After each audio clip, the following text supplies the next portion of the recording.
special day as we give tribute and recognize the selflessness and the sacrifices and the unwavering dedication of one of the most important persons in our lives who raised us, our mother. And for episode 13 of Pinay Talks, I am joined today here live at the Kader restaurant for the first time. Because as you know, Pinay Talks has been doing online Zoom episodes only. And today, we are joined here live today at the Kader restaurant by three very inspiring moms. Ang una po nating guest ay isang registered nurse, a financial educator, a professional makeup artist, a mother of two lovely daughters, at isa sa mga may-ari ng The Kader restaurant, Ruth Astley. Thank you. I'm thrilled to be here with these three beautiful moms. Ang ating second guest ay isang homeschooling at work-from-home mom na katulad ko. A digital content creator and happily married po sa kanyang first and last boyfriend. Married for 10 years. Ruth Espinosa. Hello, thank you for having me here, Ms. Ron, and nice meeting you, RJ and Ms. Last but not the least, she is a violin teacher, a professional singer, and has been recently recognized and awarded by the Ministry of Culture of Qatar for her contribution to the promotion of the diversity of cultural expression on the communities for the year 2022. She is also a previous RJ of Yes FM, GMA Cebu FM station, and Energy FM. At naririnig po natin siya every day tuwing umaga sa number 1 Filipino radio station, Kabayan Radio. Ladies and gentlemen, RJ Andy. Hello, Ms. Con. Good day, and thank you so much for having me here with these two lovely moms, Ms. Ruth, and of course, the beautiful one over here. Thank you po. So let's get to know a little about yourselves. So I will start with Ruth. So when you decided to become a financial educator, what's the reason behind it or what's your motivating factor? Because I know when you told me the last time, no, isa kang gastador ng mommy. Shopping here, shopping there. But then now you are a financial educator. What drives you, to be a financial educator here in Doha? Well, at first, I thought, when I attended the financial literacy seminar, I thought I was just looking for an investment, diversify our investments. But it turned out na it will serve me like a purpose in life. So maybe what drives me is, maybe it's because of fear. Fear of like, will I be able to sustain the life that I have right now when I retire? And why I continue doing this, even if some people are asking me, why do you need to do this? You already have everything. Why do you need to, try to convince people to change their people's lives and to study about financial literacy? Well, I think everyone, we have responsibility. Not just for ourselves, but since, I always say this, since I've already learned about financial literacy and I was able to transform my financial status and I was able to attain what I was trying to attain, like my goals financially, and I think it's the right time for me to contribute to the society and encourage everyone to not just be contented with what you have, like a 9-to-5 job. Like, let's encourage everyone to be an entrepreneur. That's right. I guess when you have everything na, no, parang yung blessings mo nag-overflow na. Parang gusto mo na siyang i-share sa iba. So I think that's what happened to you. So for Roselle, when COVID hits us, a lot of families turn into homeschooling. And I know that you have been homeschooling your child for 3 years in a row. Wow. So what are the rewards of homeschooling? First of all, syempre, patience. Yes. Kasi hindi madaling magturo sa isang bata, lalo na... I agree. Kasi homeschooling mom din ako. Lalo na the age starts at 5. And then yung pagiging nila makulit and very sila na gusto nila matama lang yung tama nila.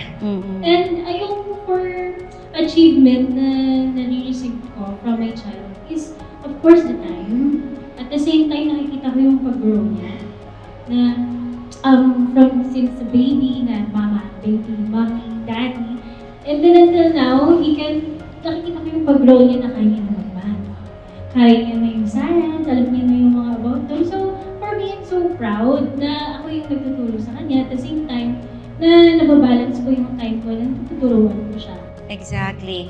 Actually, yes, I agree with you, no? Kasi ang homeschooling, it really taught us to be an intentional mom. Diba? At yun yung greatest reward talaga. Nakikita mo yung pag-grow ng ating mga anak. Yes. And DJ Andy, curious ako, bakit naging Andy ang screen name mo? Well, it was actually because of Andy Eigenman. Yes, kitang-kita naman, di ba? Kamukha siya ni Andy Eigenman, yes. Because they wanted something like a masculine type of name and then babae. So gusto nila ng ganun. So they came up with Andy because of Andy Eigenman. Yes, yeah. And it shows naman, kitang-kita naman ng yes. So when you told me your love story, that you had your first boyfriend for 10 years but then it didn't really last, it led you to separation. So ano yung parang greatest learning mo from that relationship? Well, a lot of the things that actually have learned from it, but mainly it was that man's rejection was more of like God's redirection. So I love that. Oh, hashtag na yan. Yes, because sometimes God reveals the purpose by placing burdens into your heart. Yes. I mean, you have to look into the details as to why it happens to you. So it's more of like a redirection to have a better life at the end of the day. Sabi nga, di ba, people come into our lives either as a lesson or as a blessing. Yes, So it's how we respond to these people, di ba? Kung paano magiging mas better person tayo. Yes. Yes, thank you so much, RJ Andy. So we are all daughters and moms. Sabi nga, di ba, hindi mapapantayan ang pagmamahal ng isang nanay. Tama? So how do you express your love to your mothers? For my mother, Mm-hmm. ano? Padala. Tama, oo. Diba, masaya na sila. Kaya pala pinasa mo yung mic agad, no? Hindi kasi, alam nga, lumipad pa ako to US para lang bisitahin ko. Nasa US sila. Okay, yes. So, sabi ko, oh my, yan na ang target. So, yun na, kasi, ano naman kasi when nasa Pilipinas siya, ang inano ko sa kanya is cake and rose. Talagang inano ko, sinusurprise ko na, pero hindi naman siya every year kasi ayoko naman na bibigyan. Baka mamaya next year, bakit wala ako? Oo. Diba? Natatampo na. So, ano lang, pag meron ako, okay, bibigyan ko. Something like that. And more on ano lang, video call. Kasi tayo pa rin lumipad basta-basta, malang ticket. Yes, yeah, that's true. With my kuya and ate naman, we're not this kind of showy type of anak. But our mom loves food and travel, so we give her that. I think these are simple ways kung tinignan ng iba, but these are little things that actually matter at the end of the day. So, I mean, food and travel, okay na siya doon. Yes. At tsaka nakakatawa, paano totoo, at nakakatawa dito si Mami Anita, di ba? To really support you. Yes. Okay, pumunta na naman tayo sa pagiging mother niyo. RJ Andy, anong nabago sa'yo nung ikaw yung naging isang ina? Aside sa body. Alright, just joking. I perceive things differently when I become a mom. I care more, I share more, I appreciate little things more, and I see things in the future na way back when I was in my teenage years, parang wala akong pakialam. So, mainly it was the views in life na nabago sa akin. Totoo yan, no? Pag naging nari, naiiba talaga yung pagtingin natin. Saka, mas more on yung anak na natin kaysa tayo, di ba? Isa yun. How about you, Toots? Anong nabago sinun kayo naging ina na? Pwede bang copy-paste? Copy-paste, yes. So, nagdagdag din kay RJ Andy. Siyempre, kita niyo naman, ang kamay ko ay walang tooth. Here! Wala nang time sa no? Kasi pa ako na lang na ko, kasi most of the time, ginagamit natin ang kamay natin. Lalo na being homeschool parent, full-time mom, part-time job. Kumbaga parang ito na yung ginagamit ko lahat. Yes. Kamay, bukas ka, magkaluto ka. So, parang lahat yun, kasi buhay prinsesa ako nung dalaga So parang naging Cinderella ako, baliktad. Naging Cinderella ako. Pero at the same time, Cinderella na very fulfilling job. Na kahit pagod na pagod ka na, you still have the 100% satisfaction. And the joy, And diba? the joy, Oo. yes. And at the same time, masaya rin kasi yun nga na nag-iba yung may perspective in life. Na yun nga, little things na what you call that? Little things na appreciate mo. At the same time, masaya ka every second of your life. Kasi parang dati, live to the fullest na lang eh. Pero this time, parang inaano mo na, ina-appreciate mo, in-treasure mo every second of your life. Yes. How about you, Ruth? Well, sa akin, I think nabago talaga yung priorities. Siyempre, pag nagkakaanak tayo, mas instead na bilihan mo yung sarili mo, sila na yung mas naging priority mo na magkaroon ng bagay na wala ka dati, di ba? Parang ganun. But at the same time, I learned a lot. And I learned na yung mga tinuturo ng parents ko, nung bata ako, tapos medyo matigas yung ulo ko, tapos nararanasan ko ngayon sa mga anak ko. I agree. Oo. Maganda na, yun nga, meron akong mga natutunan na kailangan pala, dahil ang mga bata ay iba-iba ng personality, so kailangan pala na alamin mo, kasi I have two girls na magkaiba talaga sila. No? So, kailangan kong alamin pareho yung personality nila. Otherwise, magkakaroon ng conflict. No? Kasi pwede i-compare mo yung panganay, yung sa bunso. And then, another thing is you need to also learn kung ano yung language of love nila. And then, you need to appreciate pala kahit anong achievement, whether it's in school. Kasi magkaiba, pwedeng sa school achiever yung isa, pwede namang very creative yung isa. Yes. So, there are so many things that Yes. Pero curious ako paano mo na-balance yan since magkaiba sila ng personalities. So, minsan di ba maiwasan yung parang favoritism? Or, diba? Well, I think sa akin hindi naman ako nagkaroon ng favorite. But it was hard talaga nung una. Kasi, especially na when I had Thea, she was with me until I went to Abu Dhabi. So when I left her, she was already turning, I think she was 8 years old. While the second one was only 3 months old. I left 2009. She was born in 2004. Ayan, dyan po matitest yung kanyang memory. So medyo mahina ako sa Ayan, oh. Anyway, so yung bunso ko, I left her with my mom in the province, in Bicol. So, pero si Thea, kasama ko talaga siya since she was a baby because we're both in Manila. She's studying in Siena. And then, Siena College del Monte. Malapit kami. Commercial lang. So, siguro mahirap. Kasi, diba, syempre, dahil may tendency talaga na maging paborito mo yung panganay. Yes. Pero, Minsan, no, iba yung pagmamahal mo sa panganay, no? Parang nagiging baby ba? Parang forever baby ang panganay. Yun, I think, kaya kailangan talaga makita mo kung ano yung differences nila and then you appreciate yung differences nila. Kasi pag hindi mo yung nakita, talagang magkakaroon kayo ng conflict. Yes. And magiging imbalance yung relationship sa dalawa. Right. Okay. I would like to ask Roselle, no, regarding how our kids are being exposed to social media nowadays. I know that you are a digital content creator. So how can we keep our kids safe from the world of social media?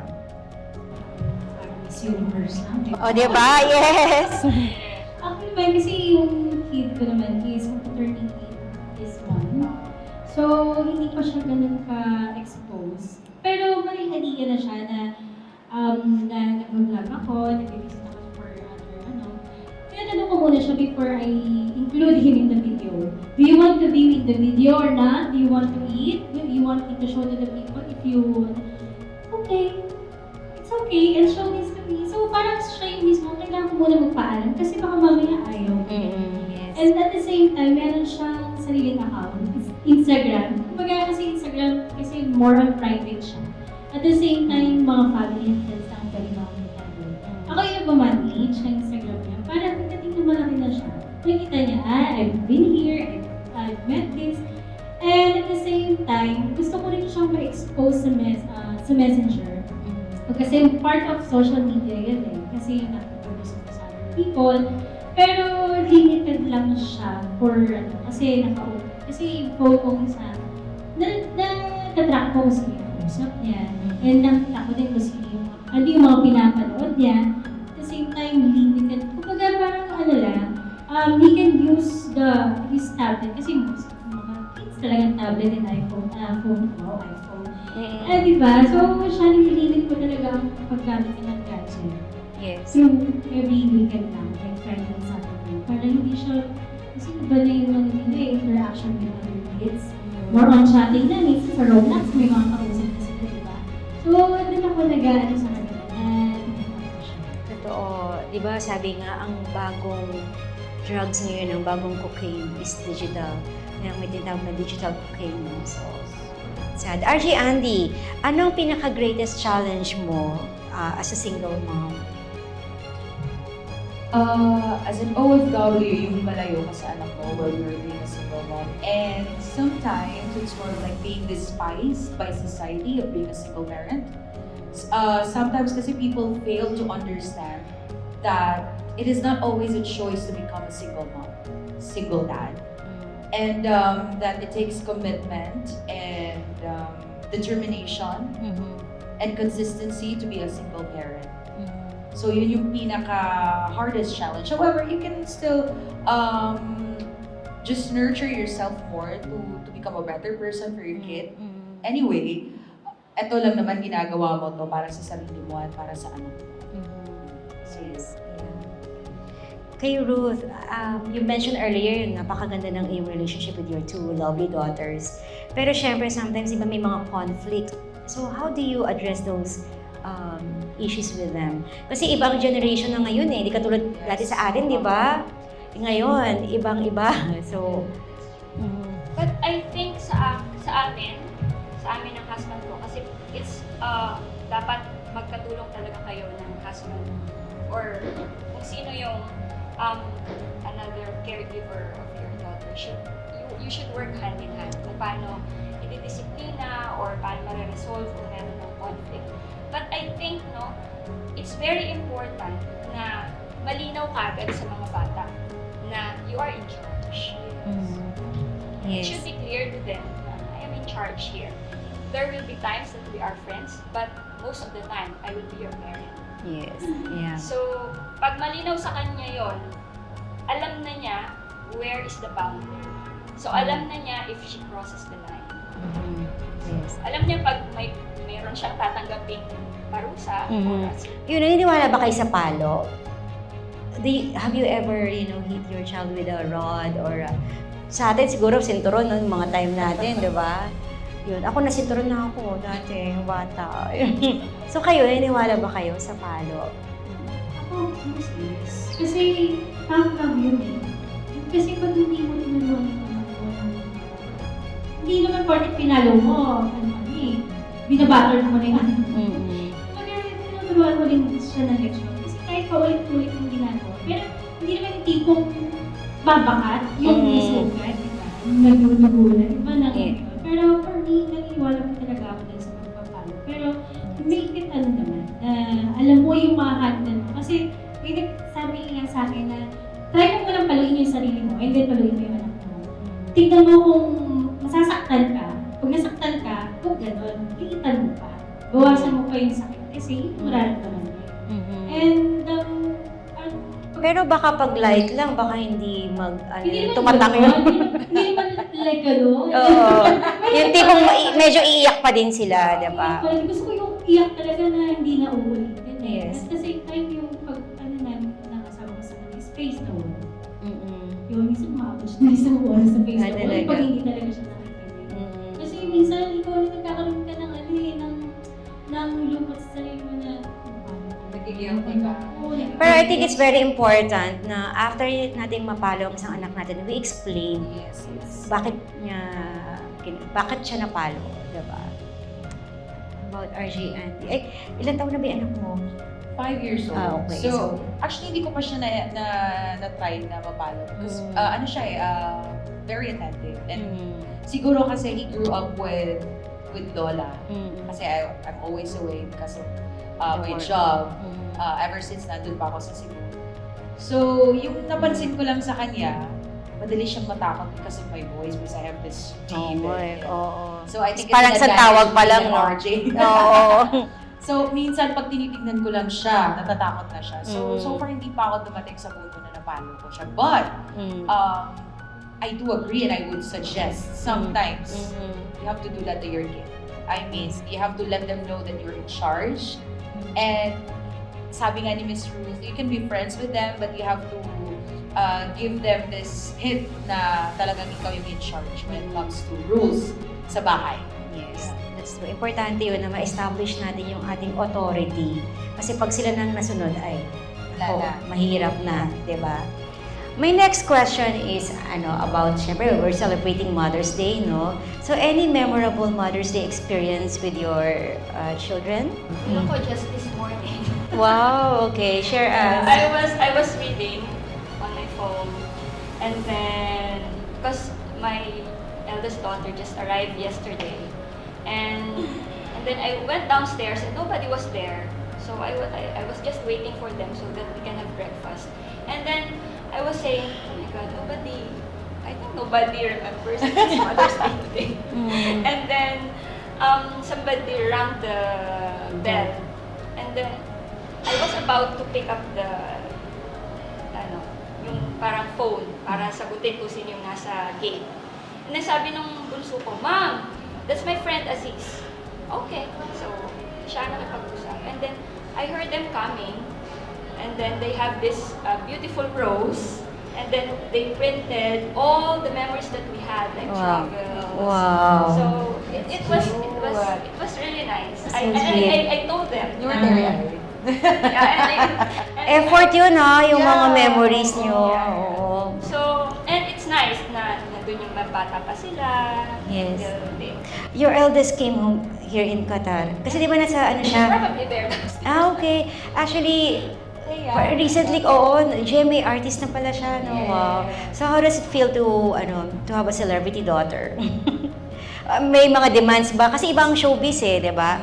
I know because I've been there. Wow. Iba-ibang mundo ng showbiz. Ibang mundo ng showbiz. Kaya hindi ko talaga, ang dami kong dinecline. Syempre.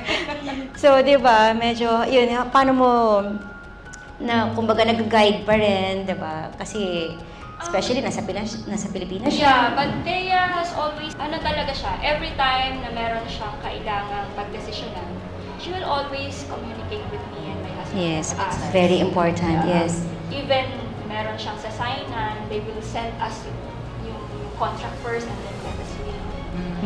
So, she's always like that. Actually, even yung mga damit na isusuot pag may guesting, she will send a photo to me and ask, Yes.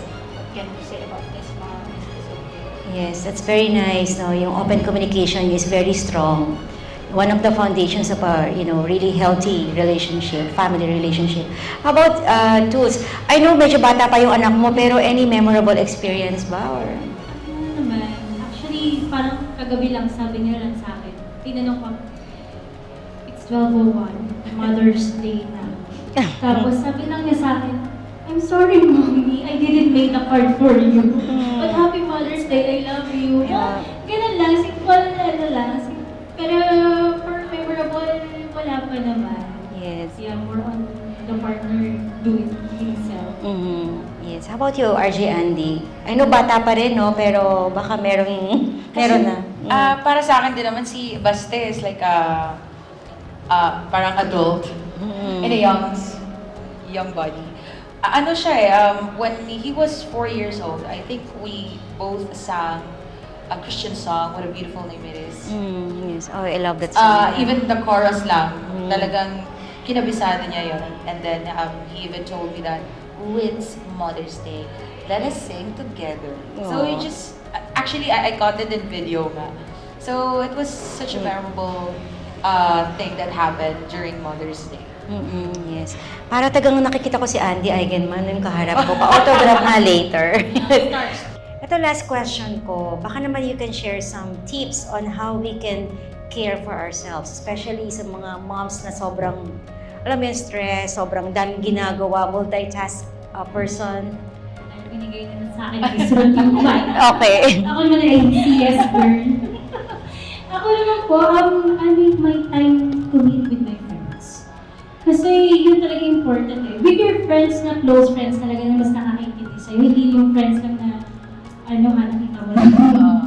So, iba pa rin yung meron kang contact with them. Nag-open na kayo with each other, your problems, your achievements, and kung ano yung mga handle sa buhay. At the same time, iba po kasi yung interactions kapag with friends. And wala namang masama. Hindi ko naman porket na lalabas ka with friends, masamang hands. You're responsible. So, one is with a cup of coffee, dinner, and hindi naman ibig sabihin na everyday lalabas ka na. Make sure that may mag-aalaga sa anak mo. Like, sinasabi ko sa asawa ko, lalabas mo na kami. Ikaw mo na mag-aalaga. I need time. So, okay, sige. So, yun talaga yung for me na may time with friends. Totoo. Ayan. How about you? Siguro more on yung sa akin, more on reminder. Kasi as women, we grew up watching fairy tales. Like women or princesses were saved by a prince. And I think, kahit na sino ang mapangasawa mo, may pera, wala, or hindi ka mag-asawa, you have a responsibility to yourself. Always remind yourself that you are your own rescue. There's nobody else who will help you but yourself. And always love yourself first. Yes, love yourself. Hashtag RG Andy. Alright, coming from me na parang walang tulugan. So number one, you have to get more sleep. Not enough, but more sleep. And then, you have to get a massage. Like that's for me. And of course, meet with your friends and people that you can call your circle, like your own circle. Because it's important for your mental health. Sometimes, hindi pwede na puro alaga ka na lang. Sometimes you also have to give back. Okay? Because you deserve, diba? You deserve everything that you've worked for. So, you cannot care enough and you cannot love enough when you don't love yourself more. So, you cannot pour out from an empty cup. That's diba? right. Saka very important talaga na we have an accountable partner, no? Kasi minsan we're so blinded by our own whatever, no? But if we have a friend who can be our accountable partner, so it will really give us a clearer mind and perspectives. Okay, for the last segment, let's have an activity. Ito, dapat mabilis ang sagot nyo, ha? So maybe we can start with you, RJ Andy, then followed by Ruth, and then Roselle. Okay? So ito ha, mabilis ha. Whatever comes to your mind first. My me time is when? Violin time. My style of parenting is? And a dreamer. I would like my child to be? A pastor. One thing I love most about being a mother is? Being able to play with your kid any time of the day. One thing I don't like most about being a mother is? When I shout at my kids. Okay. One thing I am most proud of? Being a mom. Oy, align na align sa ating Mother's Day. To become an intentional mom, I blank. I should care more. Number 8, pag nagkamali ang anak ko, ang una kong gagawin ay? Talk to her. Nice. Isang bagay na hindi ko ipagpapalit kahit kailan. Bible. Ito, sabay-sabay kayo ha. Ayan, sabay-sabay kayo. Dapat walang kaya nang gusto ko marinig kung pare-pareho kayo. Give one thing that any mother should have. Compassion. Ano siya?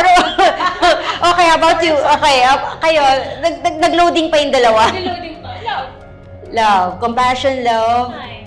Time. Wow. Very nice. Thank you so much for opening your life story with us. I hope nag-enjoy kayo.